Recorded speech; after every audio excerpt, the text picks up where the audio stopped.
Welcome to the latest episode of Five on the Floor on the 5 Reasons Sports Network. Thanks for joining us on your favorite podcast app. That's Google Podcasts, Apple Podcasts, Spotify, Red Circle. Also, the 5 Reasons YouTube channel. Make sure you like, subscribe, and turn the notifications on. Also, check out Off the Floor. Text directly to your phone from Brady, Alex, Greg, and myself. Bypass Twitter, X, and all that good stuff. It's not so good stuff these days sometimes. Check out Off the Floor. Again, we have special prize picks, giveaways, Q&As, long posts, all kinds of different stuff on Off the Floor. It's winnow.app/off the floor. Also, check out the great sponsors of the 5 Reasons Sports Network. That includes Better Edge. You want to bet legally. The NFL is starting up on Thursday night. Travis Kelce's hurt. We'll see how that plays out. BetterEdge.com. Use the code 5RSN. That's number 5RSN. $20 to play, and you can find the line that you want. That's one of the cool things about Better Edge. Also, you get paid right away. That's one of the things that doesn't always happen on those offshore apps. So check it out. BetterEdge.com. Use the code 5. That's 5RSN. And now, today's episode. Down the Biscayne. Yikes. 5 on the floor. Ride for my dogs. Where here's the thing. You can check the score. Hustle hard, couple scars. Wearing rubber frauds. Just like Butler said, you in trouble, y'all. Kept the floor playing. Got it all banned. Y'all seen the block. Stop with one hand. And Pat we trust. It's power, have the guts. We're here to bring the heat. Y'all can hang it up. Welcome to 5 on the Floor, a daily insider show on the Miami Heat and the NBA, featuring Ethan Skolnick, Greg Sylvander, and Alex Toledo, plus others from the 5 Reasons Sports Network. All right, welcome back to 5 on the Floor. Here's today's floor plan. We got a full boat today. We got Alex Toledo. You can follow him at Tropical Blanket. Brady Hawk 305, and Greg Sylvander. You can follow at Greg Sylvander. Make sure you check out Playback. We've been doing all the FIBA games there. Our guy Matt Hannafin has been up at like 4 a.m. Eastern time and gone all night. So somebody needs to join him on there. We've been following Jovic, also following the USA team as they continue to advance towards the semifinals. All right, so today we're going to look again at the roster as it is. We know that we've done a bunch of Dame episodes, and none of this, please don't aggregate it, none of this is suggesting that Dame is not coming. We know that there's been a lot of reportage out there lately that's 50-50. Just seems like everybody's guessing at this point. I've said that about a week before training camp, I think the conversations will begin. I don't know that for sure. It just seems like that makes sense with what Portland is staring in the face right now. And we'll see if anything materializes with any of that. I still believe, I'm going to say this again, that Dame Lillard will eventually be a member of the Miami Heat. But right now, he's not. And so they have a point guard problem. And that's what we're going to address today, because they have a player in Kyle Lowry who's potentially a future Hall of Famer, but he's entering the last year of his contract. And he did not prove last year that he can be a consistent starter for them. When he took his sort of hiatus during the middle of the season, we didn't even know if he was going to come back and play for them. That's how bad things had gotten. We kind of forgot. And then he did come back, and then Eric Spoelstra found a role for him, and he ended up coming off the bench. And he had some moments during the postseason that were pretty good. He had others that weren't so great. I don't think anybody's expecting him to play like a $28 million player this year. But the question is, what kind of minutes can you get out of him if he's still here? Then you have a couple of two-way guys who we're going to discuss, and then that's pretty much it. You have, Jimmy Butler as a ball handler, Bam Adebayo as a ball handler, and of course Tyler Herro has handled some of those ball handling duties. And even back in the day, Josh Richardson played some point guard, although it wasn't something that necessarily stuck. I'll go to you guys. Let's bandy this question about first before I move to anything else. Do any of you believe that Kyle Lowry can start for the Heat this season? If they don't have Dame Lillard yet, do any of you believe that Kyle Lowry can be the starting point guard for the Miami Heat? Brady, I'll let you go first. Don't do it. No. Say it. I definitely don't think so. And I think, they found something last year with him as a in that 6-man role. Like, if there was anything to learn about it, like if he is still on the roster, he played pretty well in that role, just setting up a lot of the guys. And if we're talking about this roster intact and they have decent depth, like we've talked about all the guys that we don't even know who'd fit into the mix, like he'd be able to distribute and get them certain looks. And obviously you need a ball in there. But as a starter, it's very, very difficult to get there.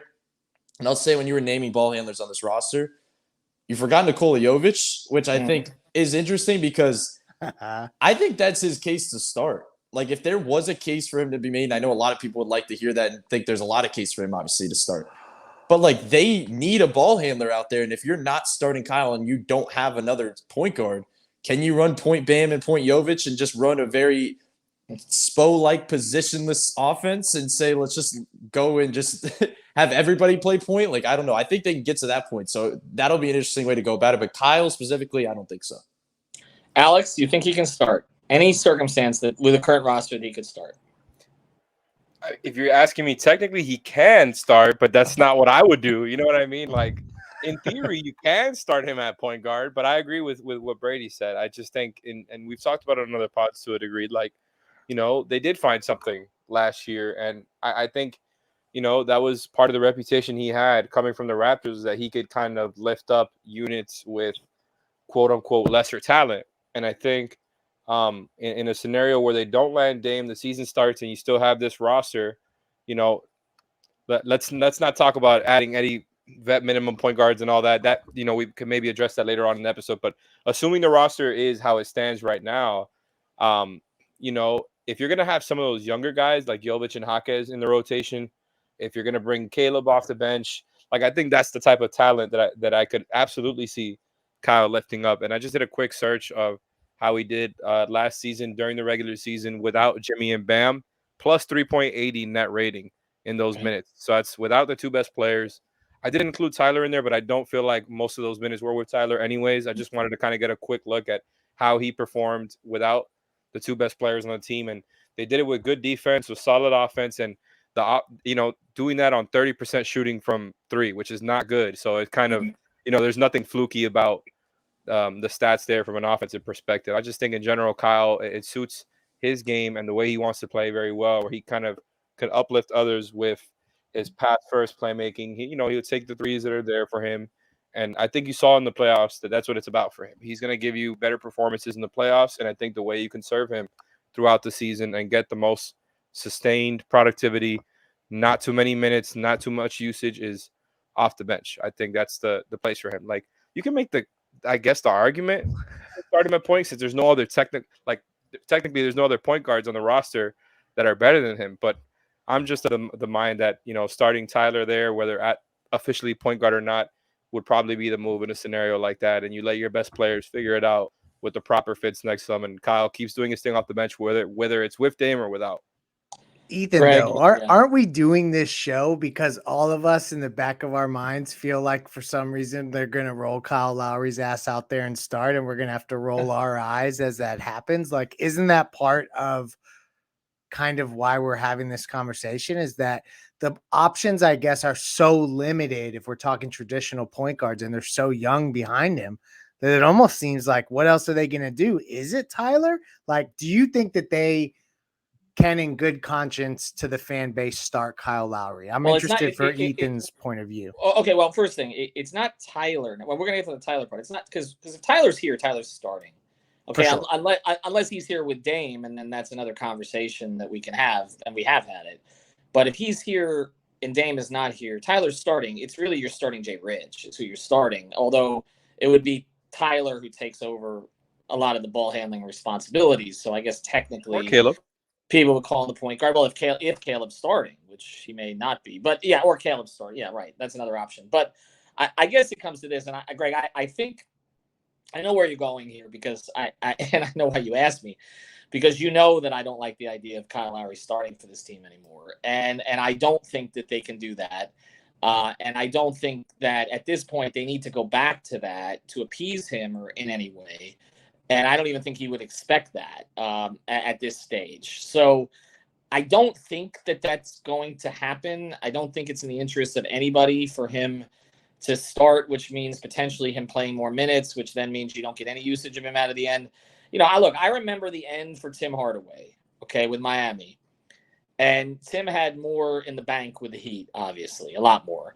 But he also was kind of a broken down player by the end, and they were transitioning to Anthony Carter. I mean, that's what they wanted to do, and they were giving AC those starts. They kind of did the same thing with Norris and Mario Chalmers towards the end. They tried. After the big three, they tried. Norris didn't stay healthy, and there were a bunch of issues. I don't know if it was a health issue or whatever. That the starting lineup didn't stay healthy that year. That was the 14-15 year. But so this is not the first time that they've transitioned kind of the incumbent point guard to more of a bench role. I don't see how there's any way Kyle starts. I don't, and I don't think that they're going to even experiment with that, because I think that, look, they know the numbers, they know he's better in that other role, and they have done this before, like we've talked about. Look, that year, Goran Dragic came off the bench during the bubble year until the playoffs, and Kendrick Nunn was the starter with Duncan Robinson, and Kendrick Nunn was not a true point guard. So if you could start Nunn and Robinson, you could start Herro and Richardson. I don't see a dramatic difference there. But after the break, I want to get to the young guys, because I'm just curious about one thing here. But we will mention a couple sponsors first. First, I want to mention Water Cleanup. Go to WCUFL.com.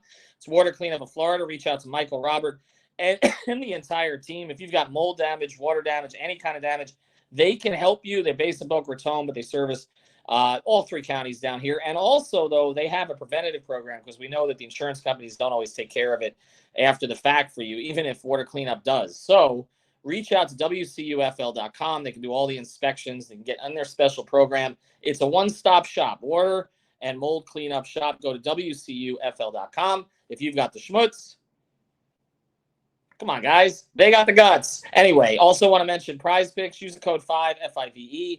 Get that initial deposit matched up to $100. Prize Picks, you can play it during the NFL season. So get started. Get on there. They've got a Dak Prescott prop right now, which is basically a free prop, no matter what you think of Dak. Go to prizepicks.com. Use the code 5, FIVE. Get that initial deposit matched up to $100. You can also play the FIBA games.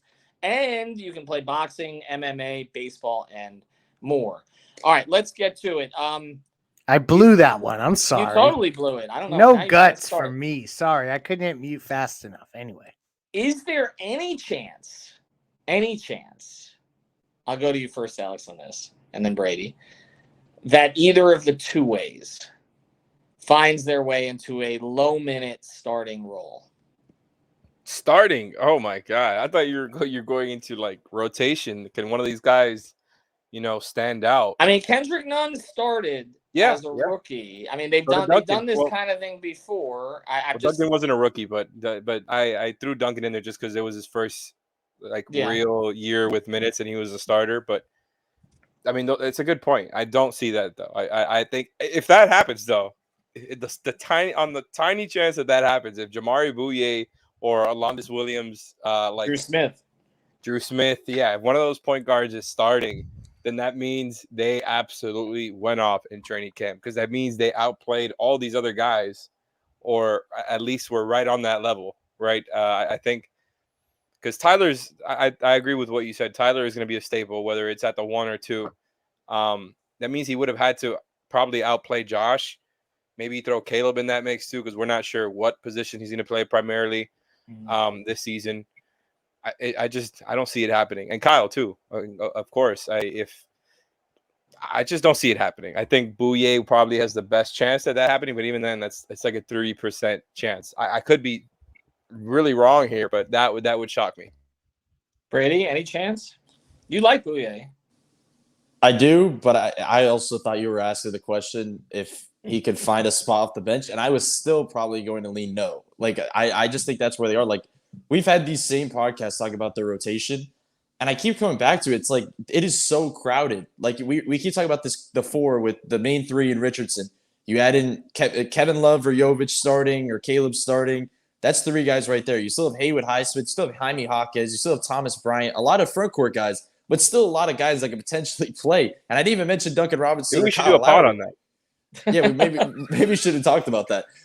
But either way, I'm trying to save something, guys. Come on. September 5th. The point is that they just don't really have a lot of room in the backcourt to this point. But they have a lot of guys that I don't think a guy like Jamari Bouye is going to immediately just climb the ladder immediately and knock out one of these guys that we keep talking about could potentially play. So that's the difficult part.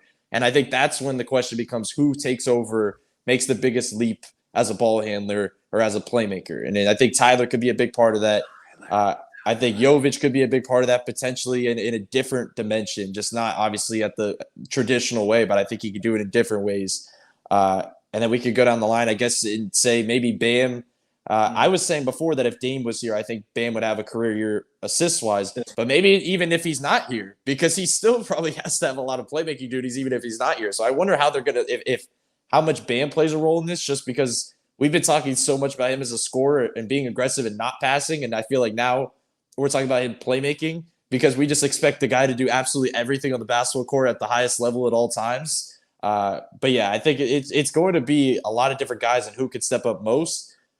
And I think that's also why, speaking of the playmaking thing, they're going to have to find like little hubs that work, that create playmaking. Like that's why we did the 2-man episode, like Duncan and Bam. Like that may not seem like playmaking, but it is. Like it's creating certain stuff and it's an action that gets to stuff. It's not going to be a lot of like traditional point guard play. So I don't know. They're going to have to lean in different directions. And maybe Spo will like it because he's been talking about the last 3 years about positionless basketball. I mean, essentially, then Spo is the point guard because Spo is creating the actions for them in different scenarios, different 2-man games. We've talked a lot about the 2-man games here. We did a whole episode on that also. So, guys, we're trying to spread these out a little bit. We got 4 weeks till camp. But here's the thing. I want to end with the Tyler discussion here because if he's here and Dame's not, then yes, more of the ball handling is going to fall on him. I thought he did a pretty good job when he was put in that role a couple seasons ago, but it did seem to limit him in some other ways.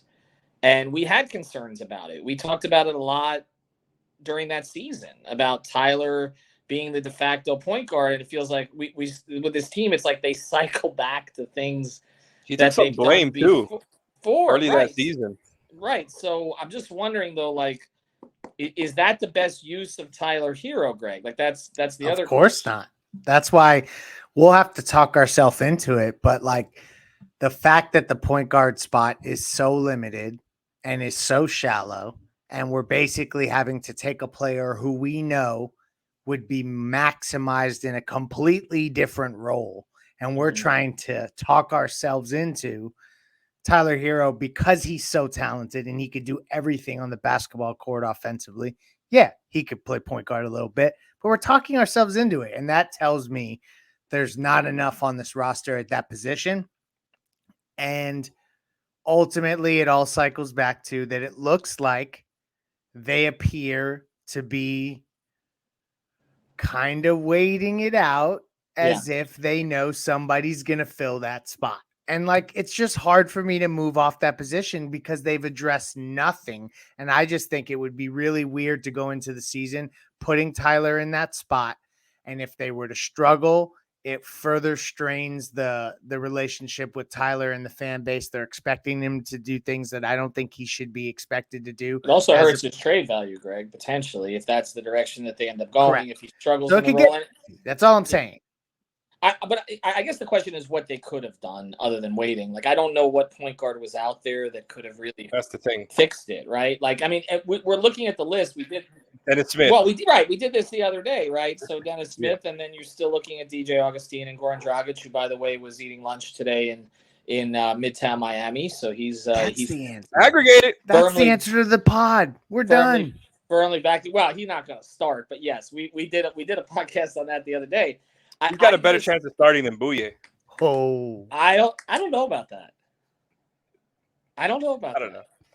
You know what I will say though? Just thing they'd ever done to put a 2-way in the starting lineup. It really would not. And the reason I understand the crowded nature of the rotation, but if Lowry's going to come off the bench and they want a traditional ball handler in the starting lineup, then that is a low. But we know they don't really care for that. We know that Spo doesn't really care for that stuff. And we've already, you guys have already talked about a couple of seasons ago. He's gone to it before.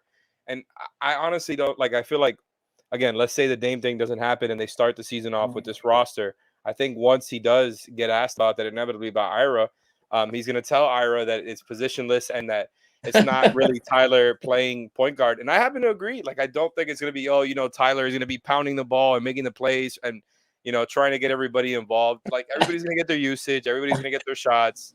I can already hear that answer. 100%. I can hear that answer. That's why I don't think any of these guys are really going to be in a rotation. I can hear the question and the answer, actually, that's the direction that's going. But, all right, so, Brady, but here's the other thing, though. If Tyler is a primary ball handler in the starting lineup, it seems to me that benefits Bam, but not Jimmy. Is that fair? Well, I was going to say Jimmy might just play point guard because he doesn't really care to score in the regular season anyway. Just let him go out there and get average 10 assists. Like, I don't know.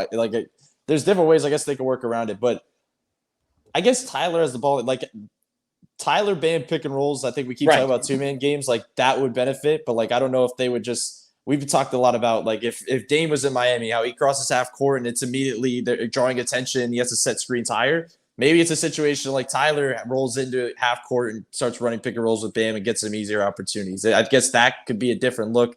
Richardson obviously can mix in. We mentioned before. Depends, I guess, how he's shooting the basketball as on spot ups. I think that's going to be a big part of this as well. So they can find different ways to go about it. But the Jimmy thing's interesting just because I feel like they could find ways to work him where he doesn't have to like, I don't know, like use his body and wear his body down in the regular season in a way where he's like, I could play a little smarter this regular season and let Tyler and Bam do their thing and let these other guys do their thing. And I'll just play kind of quarterback around here. Like, I don't know. I could see that kind of playing out. When they recruited Jimmy in the conversations about him coming to Miami, there were conversations about him being more of a facilitator and unlocking that part of his game more than ever. So just everyone file that away in your memory banks. No, for sure. I'll tell you what, if that happens, then there's going to be more pressure on Bam to score. And we're going to be having that conversation again. And how many shots does Bam get and all the rest? I feel like we're cycling back to a lot of the same themes from the past 4 years. This team kind of ebbs and flows. But and then in April, everything changes. Right, exactly. But it's funny because you mentioned Ira, and again, with I say this with all respect because for years he would hammer Riley on getting a third point guard. That was always his thing. And now they don't even have two. In fact, you could argue they don't really even have one. So it's like I'm leaving this episode with that question in my mind because that question is going to get asked. No true point guards and no true centers. Right, Riley. Exactly. Riley. What happened to Pat, man? What happened to Pat? It went from Magic and Jabbar to this. Anyway, thanks to Brady, thanks to Alex, thanks to Greg, thanks to our sponsors, Water Cleanup of Florida, Better Edge. Oh, I do want to mention also, we're having a watch party Sunday at Biscayne Bay Brew House for the Dolphin game, starting at 4:30. And I should have said this at the beginning. We'll do this on the next episode. First beer is free. So Brew House down the street from Kasaya Center. Right, and it's a gorgeous facility. They got foosball, they got all kinds of stuff there. I think they got darts, they got video games. It's just a cool spot, and they have a full food menu too. So we're gonna be at Biscayne Bay Brewing, their new brew house, brand new brew house. It's been open for about a month in downtown Miami. All right, have a good night, everybody.